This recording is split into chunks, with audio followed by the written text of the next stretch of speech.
ಉತ್ತರ ಕರ್ನಾಟಕದ ಅಭಿವೃದ್ಧಿ ಅಧಿಕಾರ ಪಂಚಮಸಾಲಿ ಮೀಸಲಾತಿ ಹೋರಾಟ ಸಮಿತಿಯ ಅಧ್ಯಕ್ಷರು, ಹಿಂದುತ್ವದ ಬಗ್ಗೆ ಪ್ರಬಲವಾಗಿ ಮಾತನಾಡುವಂತಹ ನಾಯಕರು, ಲಿಂಗಾಯತ ಸಮುದಾಯಗಳನ್ನು ಒಗ್ಗೂಡಿಸುವಂತಹ ಏಕೀಕರಣದ ದೊಡ್ಡ ಶಕ್ತಿಯಾಗಿರ್ತಕ್ಕಂಥ ಬಸವ ಪಾಟೀಲ್ ಯತ್ನಾಳ್ ಅವರನ್ನು ಇವತ್ತು ಕೆಲವು ಕುತಂತ್ರ ಮಾಡಿ ಅವರನ್ನು ಅವ್ರ ಪಕ್ಷದ ವತಿಯಿಂದ ವಿಚಾರಣೆ ಮಾಡತಕ್ಕಂಥ ಕ್ರಮ ನಿಜವಾಗ್ಲೂ ಖಂಡನೀಯವಾಗಿರ್ತಕ್ಕಂಥದ್ದು. ಉದ್ದೇಶ ಏನಪ್ಪ ಅಂತಂದರೆ, ಅಧಿವೇಶನದಲ್ಲಿ ಯಾವಾಗಲೂ ಉತ್ತರ ಕನ್ನಡ ಪರವಾಗಿ ಮಾತಾಡ್ತಾ ಇದ್ರು, ಪಂಚಮಸಾಲಿ ಮೀಸಲಾತಿ ಮತ್ತು ಉಳಿದ ಸಮುದಾಯಗಳ ಮೀಸಲಾತಿ ಬಗ್ಗೆ ಮಾತಾಡ್ತಾ ಇದ್ರು. ಲಿಂಗಾಯತ ನಾಯಕತ್ವ ಇವತ್ತು ಎಲ್ಲೇ ಒಂದು ಕಡೆ ಬೆಳೀತಿದ್ದೇನೋ ಒಂದು ಕಾರಣ ಮತ್ತು ಹಿಂದುತ್ವದ ಕೂಗನ್ನು ಅಡಗಿಸ್ಬೇಕೆನ್ನುವಂಥ ಕಾರಣ, ಈ 4 ಕಾರಣ ಇಟ್ಕೊಂಡು ಇಷ್ಟು ಗಟ್ಟಿಯಾಗಿ ಮಾತಾಡುವಂಥವ್ರು ಬಸವನಗೌಡರು. ಈ ರಾಜ್ಯ ಜನತೆ ಅವರನ್ನು ಮುಖ್ಯಮಂತ್ರಿಯಾಗಿ ನೋಡಬೇಕು, ರಾಜ್ಯ ಅಧ್ಯಕ್ಷರಾಗಿ ನೋಡಬೇಕು ಅಂತ ಭಾಳ ದಿನಗಳಿಂದ ಕಾಯ್ತಾ ಇದ್ರು. ಈ ಎಲ್ಲ ಕಾರಣಕ್ಕೋಸ್ಕರವಾಗಿಯೇ ಹತಾಶೆಗೊಂಡು ಪೂರ್ವ ಪೀಡಿತರಾಗಿ BJP ಒಳಗಿರ್ತಕ್ಕಂಥ ಕೆಲವೊಂದು ಲಿಂಗಾಯತ ನಾಯಕತ್ವವನ್ನು ಕುಗ್ಗಿಸುವಂಥ ಕೆಲವೊಂದು ದುಷ್ಟ ಮನಸ್ಸುಗಳು ಮತ್ತು ಕುತಂತ್ರದ ಮೂಲಕವಾಗಿ ಭಾರತೀಯ ಜನತಾ ಪಕ್ಷದಿಂದ ಒಂದು ಹಿರಿಯ ನಾಯಕರನ್ನು, ಪ್ರಾಮಾಣಿಕ ರಾಜಕಾರಣಿಯನ್ನು, ನೇರವಾಗಿ ಮಾತನಾಡುವಂಥ ಪಕ್ಷದ ಸಿದ್ಧಾಂತಗಳನ್ನು ಬಹಳಷ್ಟು ಗಟ್ಟಿಯಾಗಿ ಪ್ರತಿಪಾದಿಸುವಂಥ ಒಬ್ಬ ನಾಯಕನನ್ನು ಇವತ್ತು ವಿಚಾರಣೆ ಮಾಡುವಷ್ಟು ಮಟ್ಟಿಗೆ ಕೀಳು ಮಟ್ಟಕ್ಕೆ ಇವತ್ತು ಒಳಗಾಗಿರ್ತಕ್ಕಂಥದ್ದು, ಅದು ಅವ್ರ ಪಕ್ಷಕ್ಕೆ ಭಾಳ ದೊಡ್ಡ ಹಿನ್ನಡೆ.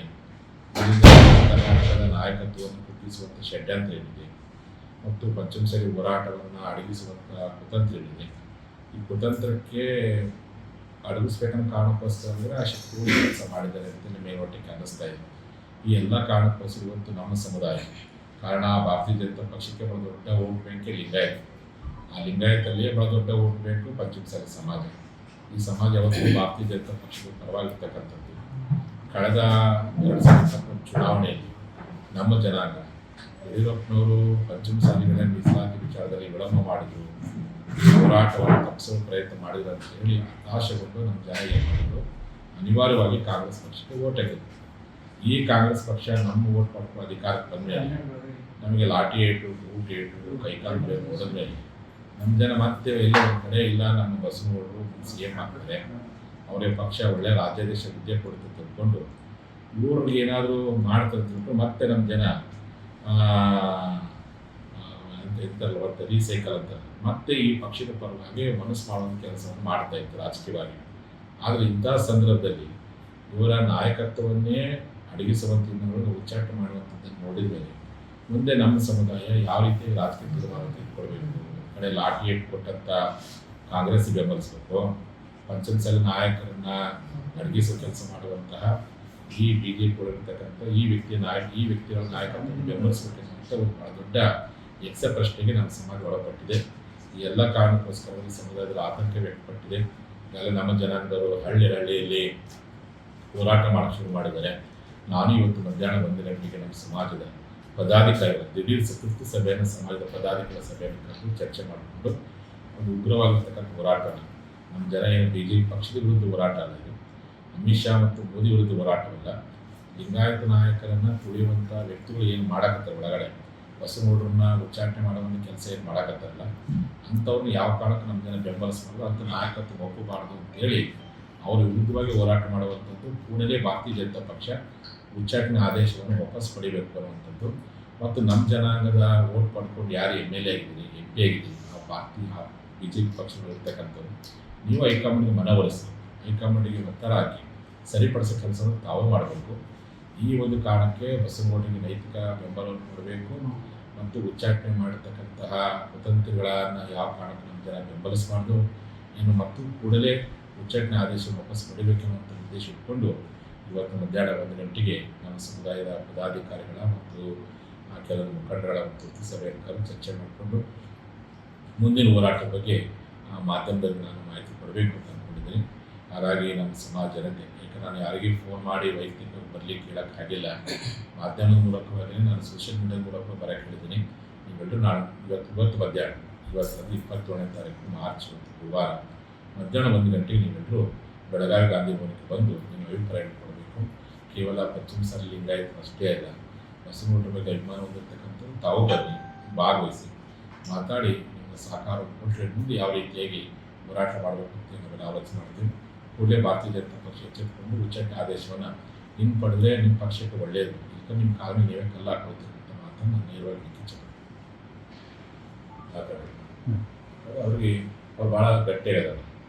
ನಾನು ಹೇಳಿದೆ, ನಿಂತಿಗಿಡ ಅವಶ್ಯಕತೆ ಇದ್ರಿ, ಮನುಷ್ಯನಿಗೆ ಸಹಜವಾಗಿ ಪ್ರಾಮಾಣಿಕವಾಗಿ ಕೆಲಸ ಮಾಡುವಂಥದ್ದು, ಭ್ರಷ್ಟಾಚಾರ ರಹಿತವಾಗಿ ಕೆಲಸ ಮಾಡುವಂಥದ್ದು, ಸತ್ಯದ ಪರವಾಗಿ ಮಾತನಾಡುವಂಥವ್ರು, ನಿಷ್ಠವಾಗಿ ಮಾತಾಡುವಂಥವ್ರಿಗೆ ಏನಪ್ಪ ಅಸತ್ಯವಂತರಿಗೆ ಕಾಲಿದೆಯಲ್ಲ, ಅಸತ್ಯವಂತರ ಕಾಲಿಗೆ ಮನಸ್ಸಿನ ಹೋಗೋದು ಸಹಜ. ಆದರೆ ಗೌಡ್ರಿಗೆ ಇದು ಮೊದಲನೇ ಬಾರಿ ಅಲ್ಲ, ಮತ್ತು 2-3 ಸಾರಿ ಆಗಿದೆ. ಹಿಂದೆ ನಮ್ಮ ಮೀಸಲಾತಿ ಹೋರಾಟ ಮಾಡುವಂಥ ಸಂದರ್ಭದಲ್ಲೇ ಉಚ್ಚಾಟನೆ ಮಾಡಲಿಕ್ಕೆ ಪ್ರಯತ್ನ ಪಟ್ಟಿದ್ದು. ನಮ್ಮ ಹೋರಾಟದ ಶಕ್ತಿಯ ಕಾರಣಕ್ಕೆ ಮತ್ತು ಬಸವನಗುಡಿ ಉತ್ತರ ಕರ್ನಾಟಕ ಮತ್ತು ಪಂಚಮಸಾಲಿ ಲಿಂಗಾಯತರು ಮತ್ತು ಮೇಲಾಗಿ ಇದು ಪರ ಸಂಘಟನೆಗಳು ಬೆಂಬಲವಾಗಿ ಕಾರಣಕ್ಕೆ ಹೈಕಮಾಂಡ್ ಯಾವುದೇ ತೀರ್ಮಾನ ತೆಗೆದುಕೊಳ್ಳಿಲ್ಲ. ಆದರೆ ಏನು ಈಗ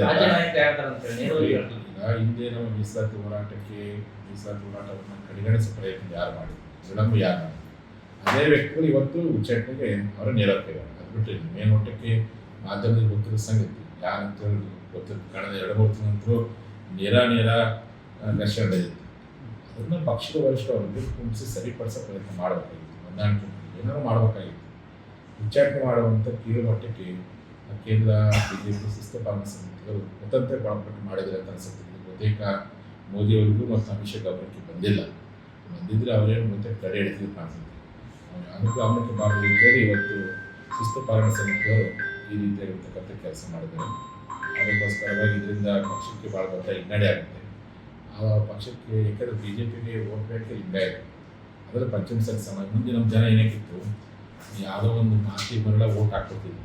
ಈ ಹೋರಾಟ ಶುರು ಮಾಡಿದ ಮೇಲೆ ನಮ್ಮ ಜನ ತೀರ್ಮಾನ ಮಾಡಿದೆ, ಯಾವ ಪಕ್ಷ ನಮ್ಮ ನಾಯಕರಿಗೆ ಗೌರವ ಕೊಡುತ್ತೆ, ಯಾವ ಪಕ್ಷ ಮೀಸಲಾತಿ ಹೋರಾಟಕ್ಕೆ ಬೆಂಬಲ ಕೊಡುತ್ತೆ ಅಂಥ ನಾಯಕರು ಅಂಥ ಪಕ್ಷವನ್ನು ಬೆಂಬಲಿಸಬೇಕಷ್ಟು ಮಟ್ಟಿಗೆ ನಮ್ಮ ಜನ ಜಾಗೃತಿ ಮಾಡಿದೆ.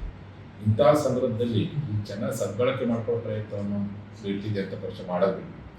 ಈ ರೀತಿ ಉಚ್ಚಾಟನೆ ಮಾಡುವಂಥ ಕೀಳು ಮಟ್ಟಕ್ಕೆ ಒಳಪಟ್ಟಿರ್ತಕ್ಕಂಥದ್ದು ಬಹುತೇಕ 2028 ಚುನಾವಣೆಗೆ ನಮ್ಮ ಜನ 2 ಪಕ್ಷಗಳಿಗೆ ಒಂದು ಲಾಠಿ ಕೊಟ್ಟಂಥ ಮಾರಣಾಂತಿಕ ಹಲ್ಲೆ ಮಾಡತಕ್ಕಂಥ ಕಾಂಗ್ರೆಸ್ ಪಕ್ಷಕ್ಕೂ ಅಸಮಾಧಾನಿದ್ದಾರೆ. ಪಂಚಮಸಾಲಿ ನಾಯಕತ್ವವನ್ನು ಕಡೆಗಣಿಸಿರ್ತಕ್ಕಂಥ ಈ ಬಿಜೆಪಿ ಒಳಗಿರ್ತಕ್ಕಂಥ ಕೆಲವು ವ್ಯಕ್ತಿಗಳ ಮೇಲೆ ಅಸಮಾಧಾನ, ಈ ಪಕ್ಷಗಳು ಅಸಮಾಧಾನ. ನಿಮ್ಮ ನೇತೃತ್ವದಲ್ಲಿ ಏನಾದರೂ ಒಂದು ಪಕ್ಷ ಸಂಘಟನೆ ಮಾಡ್ತೀರಾ? ಇಲ್ಲ, ನನಗೆ ಯಾವ್ದು ಆಲೋಚನೆ ಕರೆ ಆ ರಾಜಕೀಯ ಆಲೋಚನೆ ನಮ್ಮ ಜನ ಮಾಡುತ್ತೆ. ಪರ್ಟಿಕ್ಯುಲರ್ ಉತ್ತರ ಕರ್ನಾಟಕ ನಾಯಕರ ಮೇಲೆ ಅನ್ಯಾಯ ಆಗುತ್ತೆ. ಹೌದು, ಅಂದ್ರೆ ಉಮೇಶ್ ಕತ್ತಿ ಅವ್ರು ನೋಡಿ ಪಾಪ 8 ಸಾರಿ ML ಆಗಿದ್ರು. ಅವ್ರನ್ನ ಮಂತ್ರಿ ಮಾಡಿದ ಎಲ್ಲಿ ಮುಖ್ಯಮಂತ್ರಿ ಆಗ್ತಾರೆ ಅಂತ ಅವ್ರನ್ನೂ ಮಂತ್ರಿ ಮಾಡೋಕ್ಕೆ ಹೋಗಲೇ ಇಲ್ಲ. ಅವ್ರನ್ನೂ ತುಳಿಯೋ ಪ್ರಯತ್ನ ಮಾಡಿದ್ರು. ಯಾವುದೋ ಲಕ್ಷ್ಮಣ ಸವದಿ ಆಗಿರಲಿ, ಉಮೇಶ್ ಕತ್ತಿ. ಒಟ್ಟಾರೆ ಉತ್ತರ ಕರ್ನಾಟಕದ ಪಂಚಮಸಾಲಿ ಒಟ್ಟು ಯಾವುದೇ ಲಿಂಗಾಯತ ನಾಯಕರು ಬೆಳೀತಾರಪ್ಪ ಒಟ್ಟು ತಿಳಿಬೇಕು. ಕರ್ನಾಟಕದ ಲಿಂಗಾಯತ ನಾಯಕರು ಯಾರಪ್ಪ ಅಂದರೆ ಇವರೇ, ಕುಟುಂಬನೇ ಲಿಂಗಾಯತ ನಾಯಕರು ಅಂತೇಳಿ ಬಿಂಬಿಸ್ಕೊಳ್ಬೇಕು ಅನ್ನೋ ಉದ್ದೇಶಕ್ಕೆ ತಂತ್ರ ಪ್ರತಿತಂತ್ರ ಕುತಂತ್ರ ಮುಖಾಂತರವಾಗಿ ಇವತ್ತು ನಮ್ಮ ಸಮುದಾಯದ ನಾಯಕರನ್ನು ಅಡಗಿಸುವ ಪ್ರಯತ್ನ ಮಾಡಿದ್ದಾರೆ.